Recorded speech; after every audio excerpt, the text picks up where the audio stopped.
Cinema industry వైపు వెళ్ళాలనుకుంటున్నారా? మీకు మేమున్నాం. వెంటనే కాల్ చేయండి.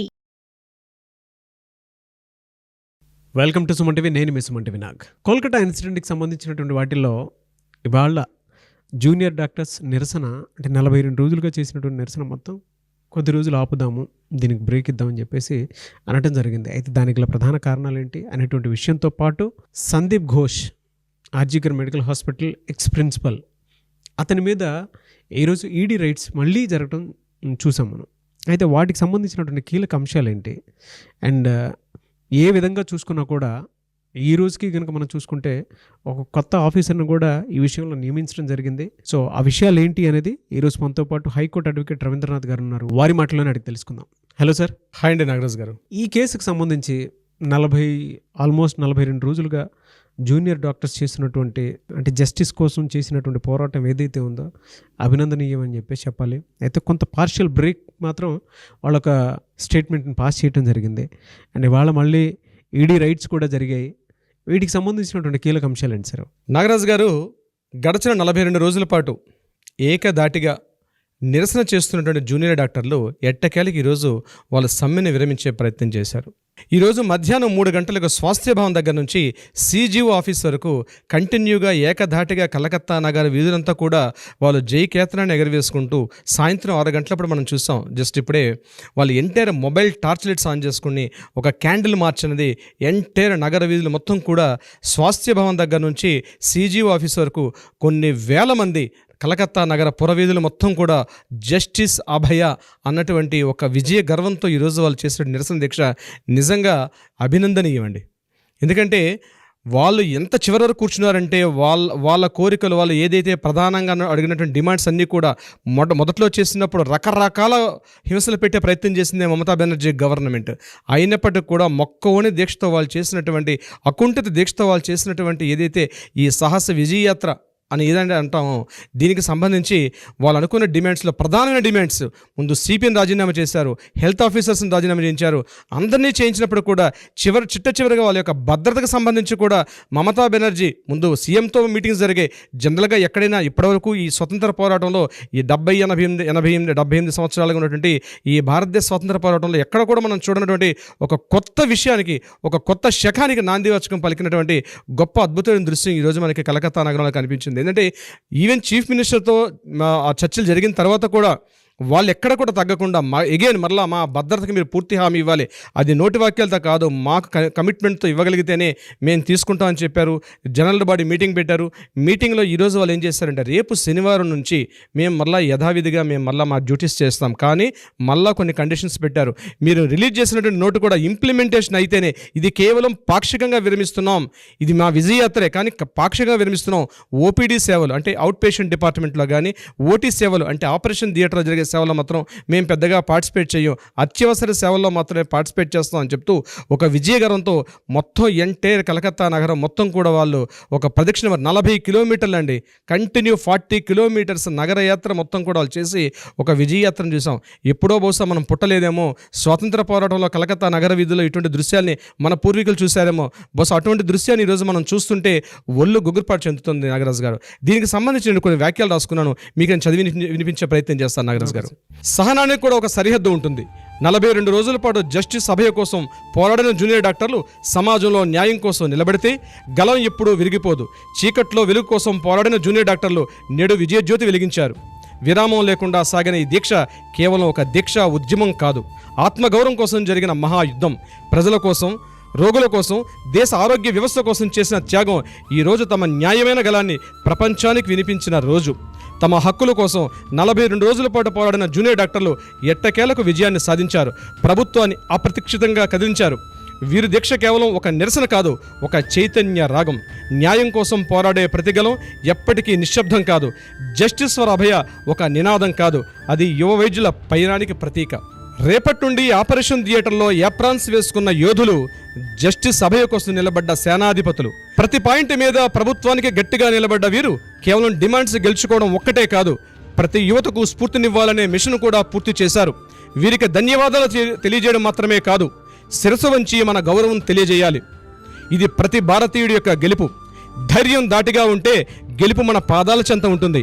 ఆ యోధుల పాదాలకు నా శిరసాభి వందనం. మీకు మీరు రాసుకున్నదా సార్ అది? అవును sir. Really hats off sir. అసలు అంటే మీ నరాల్లో జస్టిస్ రావాలి అనుకునేటువంటి ఆలోచన ఎంత బాగా ఇంకిపోయి ఉందో అని చెప్పడానికి ఇది అతిపెద్ద ఉదాహరణ సార్. ఇదే నో డౌట్. నాకు చాలా ప్రౌడ్గా ఉంది. Thank you so much sir. Thank you so much. Hats off to you.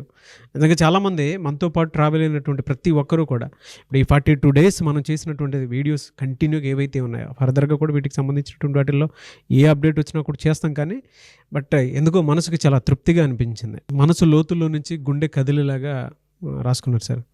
ఎంత బాగా ఓన్ చేసుకున్నామో ఒక్కొక్క మంచి జస్టిస్ కోసం. మనతో పాటు చాలామంది కూడా వీడియో చూసేటువంటి వాళ్ళు డెఫినెట్గా వాళ్ళ కళ్ళు చెమర్చక మానదండి. ఇకపోతే నాగరాజు గారు ఇక పాయింట్లోకి వచ్చినట్లయితే సందీప్ ఘోష్ మీద ఉన్నటువంటి దాడి. యాక్చువల్గా సిబిఐ వాళ్ళు ఈరోజు అటాక్స్ చేశారండి సందీప్ ఘోష్ మీద.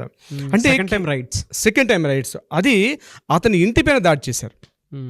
అంటే యాక్చువల్గా ఇంటిపైన దాడి చేయడం అనేది ఎందుకు చేయాలనిపించింది సిబిఐ వాళ్ళకంటే కొన్ని కీలకమైనటువంటి ఇన్ఫర్మేషన్ ఇంట్రాగేషన్ సమయంలో వీళ్ళకి బయటపడింది. ముఖ్యంగా సందీప్ ఘోష్ని పాలిగ్రాఫ్ టెస్టులు చేసేటప్పుడు కానీ, అదేవిధంగా ఈయనతో పాటు ఉన్నటువంటి కొంతమంది ఎవరైతే సుదీప్తా రాయ్ మీద చేసినటువంటి ఈడీ దాడులు చేసినప్పుడు కానీ కొన్ని కీలకమైనటువంటి విషయాలు గుర్తించిన తర్వాత ఇంటిపైన రైడ్ చేస్తేనే సరైనటువంటి ఇన్ఫర్మేషన్ వస్తున్న ఉద్దేశంతో సుమారుగా ఒక 8 మంది సిబిఐ బృందం ఆధ్వర్యంలో టోటల్గా ఈయన ఇంటిని సుమారుగా 5:30 నుంచి 6 గంటల పాటు రైడ్ చేశారు నాగరాజు గారు. అయితే ఇంటిని రైట్ చేసినప్పుడు అక్కడ కీలకమైన పత్రాలు చూసి ఆశ్చర్యపోయిన వంతు సిబిఐ వాళ్ళకి జరిగింది. ఏంటంటే ఆయన ఇంటిని రైట్ చేసినప్పుడు నాగరాజు గారు 730 పేజీల టెండర్ డాక్యుమెంట్స్ ఉన్నాయి, 510 పేజీల సీక్రెట్ రిపోర్ట్స్ ఉన్నాయి. చెప్తాను సీక్రెట్ రిపోర్ట్స్ అంటే కూడా.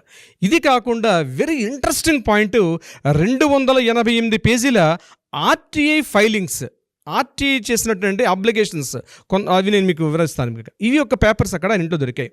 అయితే ఏమిటి ఈ పేపర్స్ ఏంటి, డాక్యుమెంట్స్ ఏంటి? యాక్చువల్గా అడిగారు అప్పుడే ఈ డాక్యుమెంట్స్ అన్ని కూడా ఎక్కడ ఉండాలి, ఆయన ఆఫీస్లో ఉండాలి. ఇవన్నీ కూడా ఆఫీస్కి సంబంధించిన మ్యాటర్స్. ముఖ్యంగా ఈ 288 పేజీలకు సంబంధించినటువంటి ఆర్టీఐ డాక్యుమెంట్స్ అంటే ఈయన యొక్క అవినీతి ఆరోపణల మీద, ఈయన టెండర్స్ని ఎక్కడైతే మిస్లీడ్ చేస్తున్నాడో దానికి సంబంధించిన విషయాల మీద ఎవరైతే ఆర్టీఐకి అప్లై చేసుకుంటారో ఆ అప్లై చేసుకునేది ఎక్కడ చేస్తారు, ఆర్టీఐ ఆఫీస్లో అప్లై చేసినప్పుడు, ఆర్టీకి సంబంధించి అప్లై చేసినప్పుడు ఆ పేపర్స్ అన్నీ కూడా ఫైనల్గా ఈ యొక్క గవర్నమెంట్ మెడికల్ కాలేజీకి వస్తాయి. మెడికల్ కాలేజీకి వచ్చినప్పుడు రూల్ ప్రకారం ఆర్టీఐ రూల్స్ ఏంటి, అవి వితిన్ ద 30 daysలోగా ఇన్ఫర్మేషన్ పంపించాలి. అయితే ఏదైతే ఆర్టీఐ నుంచి పేపర్ వచ్చిందో, ఏదైతే ఆర్టీఐ యొక్క ఇన్ఫర్మేషన్ ఆ రిక్విజిషన్ లెటర్ ఉంటుంది, ఆ రిక్విజిషన్ లెటర్స్ అన్నీ కూడా అంటే కంప్లైంట్ లెటర్స్ అన్నీ కూడా ఈయన వాటిని బుట్ట దాఖలు చేసి రిప్లై ఇవ్వకుండా, అంటే వ్యవస్థ ఎక్కడి వరకు ఈయన పాతుకుపోయాడు అన్నది. అంటే కంప్లైంటింగ్ సెల్ దగ్గర నుంచి ఈయన అధికారిక సెల్స్ వరకు ఉన్నటువంటి 7 to 8 ఏదైతే జోనర్స్ ఉంటాయో, అంటే ప్రతి స్టేజెస్ ఉంటాయో, ప్రతి స్టేజ్ని కూడా ఇన్వాల్వ్ చేసుకుంటూ ఆ ప్రతి ఒక్క ఆ లెటర్ని యాజ్ స్టేజ్గా తన యొక్క ఫైలింగ్స్లు ఉన్నాయి. 288 పేజీలు ఉన్నాయండి అట్లాంటివి. అంటే 288 మెంబర్స్ పైబడినటువంటి వ్యక్తులు ఏదైతే ఫైల్ చేశారో, ఈయన అంటే ఆ యొక్క డిపార్ట్మెంట్ వైజ్గా ఎవరైతే కోరారో వాటికి రెస్పాన్స్ ఇవ్వకుండా అవి తీసుకొచ్చి ఈయన తన డస్ట్బిన్లో పడేసినట్టే వ్యవస్థని ఎంత సెంట్రలైజ్ చేసాడంటే మనకి ఈజీగా అర్థమవుతుంది సందీప్ ఘోష్. ముఖ్యంగా ఏంటంటే ఇది చాలా పెద్ద క్రైమ్ అండి. ఒక సమాచార హక్కు ప్రకారం ఏదైనా ఒక గవర్నమెంట్ డిపార్ట్మెంట్లో ఏం జరుగుతుందో తెలుసుకోవడం ప్రతి ఒక్కరి హక్కు. డిపార్ట్మెంట్లో ఏం జరుగుతుందనే విషయాన్ని కూడా ఆ హక్కుల్లో కూడా కాలు రాసేసాడు ఈయన. ఆ కంప్లైంటింగ్స్ని కూడా వెళ్లకుండా ఏదైతే మళ్ళీ రిటర్న్, అంటే మొత్తం వ్యవస్థని ఎంత ఆయన సెంట్రలైజ్ చేసేది ఈ ఒక్క ఇన్ఫర్మేషన్ మనకు అర్థమవుతుంది. నెంబర్ 2 ఏంటంటే 730 పేజీల టెండర్ డాక్యుమెంట్స్. అంటే ఎవరైతే ఆఫీసులు, అంటే తన కాలేజీ సంబంధించి కావచ్చు, హాస్పిటల్ సంబంధించి కాదు, ఏదైనా పనుల నిమిత్తం ఎవరైనా టెండర్స్ వేస్తుంటే ఆ టెండర్స్ని కూడా బుట్ట దాఖలు చేసి, ఇది ఇంతకుముందు మనం చెప్పుకున్న వీడియోలో ఇతనికి సంబంధించిన వ్యక్తులు ఎవరైతే ఇద్దరు ఉన్నారో వారికి మాత్రమే టెండర్స్ని కన్ఫర్మేషన్ చేస్తూ మిగిలినవన్నీ కూడా కన్ఫర్మేషన్స్ లేకుండా బయట పడేయడం. అంటే ఇదంతా ఇది ఓవర్ నైట్ జరిగింది కాదు నాగరాజు గారు. ఇదంతా వ్యవస్థను ఒక్కడు చేస్తున్నాడా? దీని మీద మనం ఒక వీడియోలో చెప్పాం, దీని వెనకాల డి అనే వ్యక్తి ఉన్నాడు, వాళ్ళు ఇన్ఫ్లుయెన్స్ ఉంటేనే తను చేయగలుగుతాడని చెప్పి. దాని మీద మనం కొన్ని ఎపిసోడ్స్ చేస్తున్నాం. నాకు కొంత ఇన్ఫర్మేషన్ ట్రై చేస్తున్నాను. ఆ ఇన్ఫర్మేషన్ రాగానే ఆ డీకి సంబంధించిన ఎవరైనా వ్యక్తులు ఉన్నారని చెప్పి కూడా బహుశా మనం నెక్స్ట్ వీడియోలో కూడా రివీల్ చేసే అవకాశం ఉంటుంది. నెంబర్ 3 ఏంటంటే ఈ సీక్రెట్ రిపోర్ట్స్. అంటే 510 పేజీల సీక్రెట్ రిపోర్ట్స్. ఇవి కూడా దేనికి సంబంధించింది? ఈ రిపోర్ట్స్ ఇవ్వాలని కూడా, అంటే ఎక్కడెక్కడ ఎవరెవరి మీద ఎంక్వైరీ చేయాలి, ఎవరెవరి డిసిప్లినరీ కమిటీ సంబంధించిన రిపోర్ట్స్ ఎవరైతే సబ్మిట్ చేశారో అవన్నీ కూడా తన ఇంట్లో లభించడం జరిగింది. అంటే ఒక విషయం నాగరాజు గారు, ఒక సాధారణటువంటి ప్రిన్సిపాల్ అని స్మాల్ వర్డ్, ఆ వర్డ్ ఉన్నటువంటి వ్యక్తి ఆ వ్యవస్థని ఎంత కలుషితం చేసేసాడు, అంటే ఈరోజు జస్టిస్ అభయ్ అని ఏదైతే మనకు అమ్మాయి ఇష్యూ రాకపోతే ఇట్లాంటి చీడ పురుగులు ఎంతమంది ఈ వ్యవస్థల్లో పాతుకుపోయి ఉన్నారో ఈరోజు ఆయన బయటకు వచ్చాడు కాబట్టి దొంగగా కనిపిస్తున్నాడు ఈరోజు మనకి. కాబట్టి వ్యవస్థలు ఇప్పటికైనా ఎవరైతే ఉన్నారో ఏదో ఒక రోజు నాడు పాపం పండే రోజు వస్తుంది.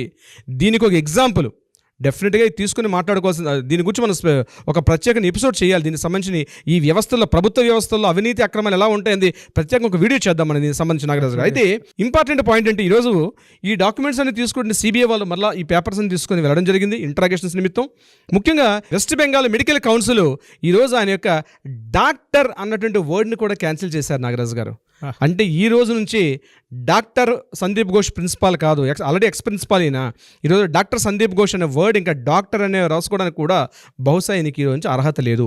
వెస్ట్ బెంగాల్ మెడికల్ కౌన్సిల్ ఏదైతే ప్రాక్టీషనర్ మెడికల్ లిస్ట్ ఉంటుందో ఆ మెడికల్ డాక్టర్స్ యొక్క లిస్టులోంచి ఈయన పేరుని తొలగించేశారు ఈరోజు.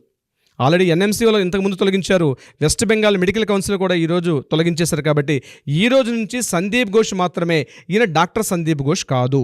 ఇది వెరీ వెరీ కీ పాయింట్. ఈరోజు నుంచి ఈయనకి ఈరోజు వెస్ట్ బెంగాల్ వాళ్ళు మొత్తం అసోసియేషన్ మొత్తం కూడా ఫామ్ చేశారు.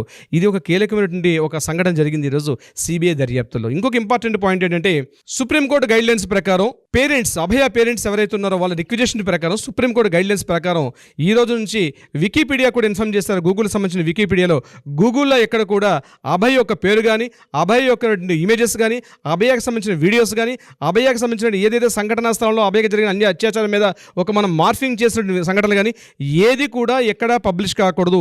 ఈవెన్ దో వికీపీడియాలో కూడా ఈమెకి సంబంధించిన న్యూస్ ఉండకూడదని డైరెక్ట్గా వికీపీడియాకి ఈరోజు సుప్రీంకోర్టు యొక్క సెంట్రల్ ఆఫీస్ నుంచి ఇన్ఫర్మేషన్ వెళ్ళింది. బహుశా ఈ రోజు నుంచి వికీపీడియాలో కూడా ఆమె పేరు లేకుండా ఉండే అవకాశం కూడా ఉంటుంది. కాబట్టి సోషల్ మీడియాలో క్లియర్గా ఇటువంటి ఇమేజెస్ వేయకూడదని చెప్పి క్లియర్ ఇన్స్ట్రక్షన్స్ కూడా చేయడం జరిగింది.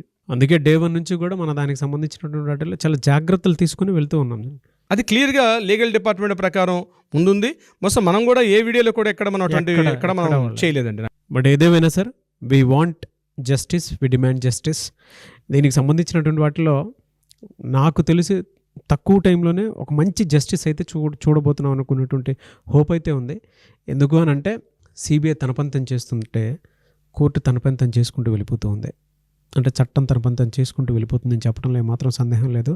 అండ్ దానికి సంబంధించినటువంటి వాటిల్లోనే డాక్టర్స్ ఇచ్చినటువంటి, జూనియర్ డాక్టర్స్ ఇచ్చినటువంటి ఒక్కొక్క స్టేట్మెంట్ పార్షియల్గా ఎక్కడున్న ఇబ్బందుల ప్రకారం, అంటే తుఫాన్ అవి రావటం వల్ల, మెడికల్ ఎమర్జెన్సీ ఉండటం వల్ల మేము ఈ సమ్మెకి కొంత పాక్షికమైనటువంటి కొద్ది రోజులు ఆపటం జరుగుతుంది. కానీ but we demand justice, we want justice అని చెప్పేసి వాళ్ళ గొంతుకని మళ్ళీ మేము వినిపించబోతామని చెప్పేసి చెప్పడం జరిగింది. ఈలోపు చట్టం తన పని తను చేసుకుంటూ ఉంటూనే ఉంటుంది. దానికి సంబంధించినటువంటి అప్డేట్స్ మాత్రం రెగ్యులర్గా వస్తాయి. కాబట్టి మనతో పాటు మన ఆడియన్స్ కూడా ఉన్నారు. ఎనీవేస్ థ్యాంక్ యూ అండి. Thank you so much Ravindranath garu. Thank you so much Nagaraj గారు.